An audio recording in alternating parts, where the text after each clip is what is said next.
And with every tool you gain, you lose a skill. A very important skill that we gained somewhere like 13,000 years ago, wasn't very much more than that for sure, could have been a lot less. Some people say 5,000 years ago. We learned how to think in a written language, which was different than what we were doing before. Whatever that stuff we were doing before, it was not thinking in a written language because there was no written language. We were speaking to each other, we were probably singing to each other, we were communicating with the people around us, but there was no idea of a dictionary out there with any sort of authority over the words we're using. And in fact, we might not have even distinguished the specific words we're using and everything else we were doing. We just understood each other. Families and tribes and larger groups and people traveling from place to place, they could make each other understood without having written language. But there came a point where it seemed like everything meaningful that you could vocalize could be inscribed on a tablet, could be traced on a piece of paper with a little ink.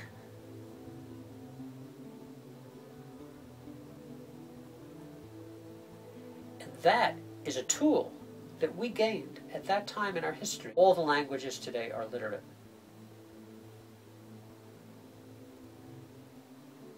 There is a difference in the way of consciousness, thinking in the written language which we think in, and whatever came before them.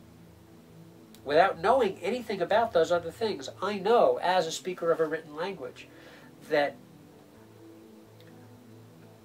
when you are existing and speaking to yourself from that place of a written language consciousness, a text consciousness, that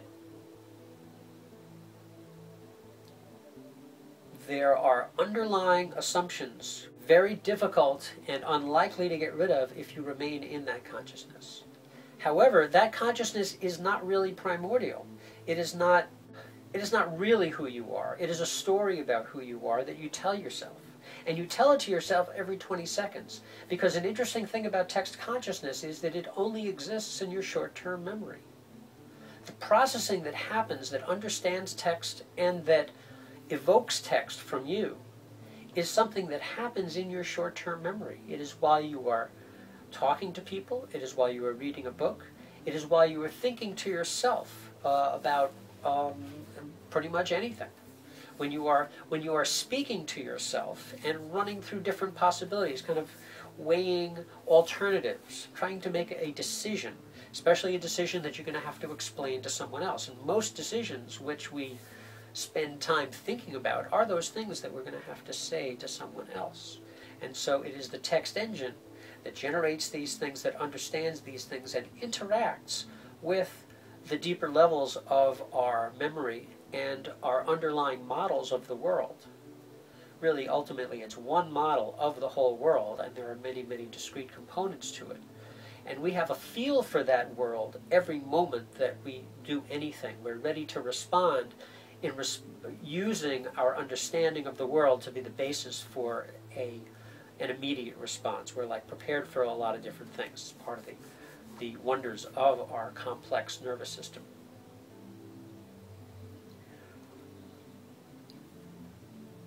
But the building of those models could be either through our senses, and in fact it is a combination of our senses and how we see the world interacting, how we feel and touch, and all of our senses interacting with the world, and the stories we've heard which we believe enough that we use those descriptions from the words, we interpret them into what we know of the world on our own, and they enhance our understanding of that world. But the text that was used is basically discarded every 20 seconds. It might be recalled. We have tricks for remembering exact words at times, but the natural inclination is for people to understand, store in the underlying structures, and then when needed recall and then put together how we would say what it is we understand from the many stories that we've heard.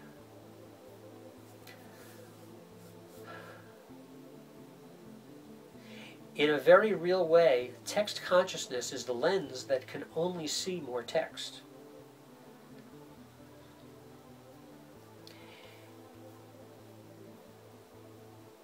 And whatever we were doing before we had that was a much more subtle internal representation of the physical world. It's what I call the Paleolithic scientist. They were not limited by ideas of what other people have said, how the world works. They're not limited by beliefs that because someone else knows it, they don't have to think about it, because their life still depends on interacting with the natural world, which is not tamed. They have to know all kinds of physical facts that they are immersed in, and it would never occur to them they are not responsible for knowing everything about their physical world. Not something that they could ask the people around them. They need to know it on a much more subtle level. The idea that there is scientific knowledge that you believe but don't understand is no different than having religious knowledge that you believe but don't understand. The understanding has to relate to the models that you built for the world, from the world around you. And whatever stories you might hear from other people, they can be incorporated, they can be useful. But the model of the world that you are responsible for, to your body, to your underlying deeper consciousness, that Paleolithic scientist that still lies within you,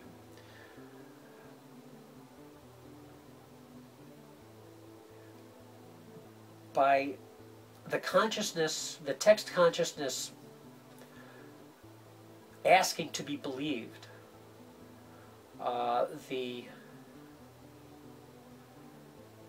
the body gives up. It has to. There is something that the Paleolithic scientist would not have to give up. The underlying knowing of what is.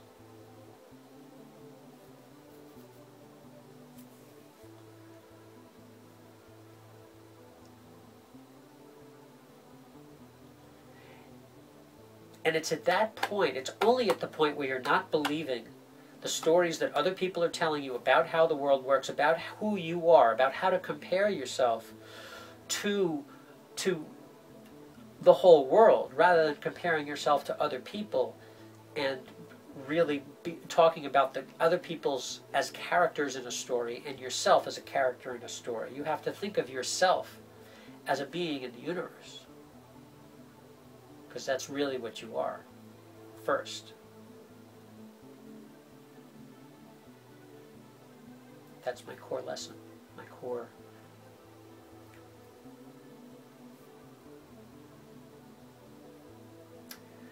core story. Maybe. There's a few different ways of approaching it. They all approach the same thing. We didn't even get to Heart Sutra science, but we'll get there. I gotta drive. Okay, later. It's occurred to me that a lot of people still believe stuff. Okay, now they go through life figuring, well, I believe this, but I don't believe that. Or I trust this person over here, so when they say they believe this thing, then I tell other people that I believe it. Now, what the actuality of what's actually going on in people's heads when they say they believe something, that's something else. But I find for myself,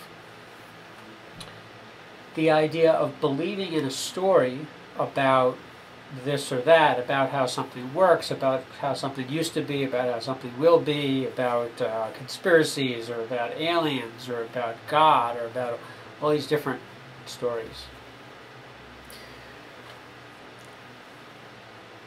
before I can even decide whether one of these things is true or not, I have to realize that the story that they're telling me is not actually what's going on in their head.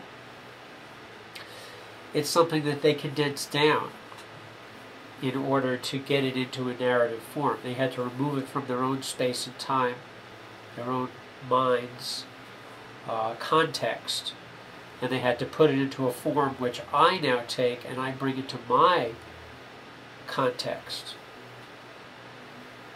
And that is a problematic process. Even if I could do it correctly, in other words, if I knew exactly what this person was trying to tell me, I still can't trust that they were trying to tell me the truth.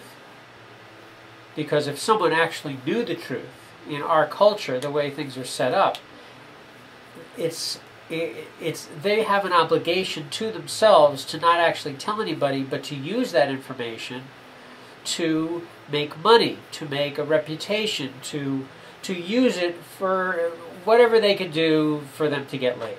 Because that's what it all comes down to. See, you don't need to start with a story. In fact, quite the opposite. Whether you believe things or not, whether you understand what they're talking about or not,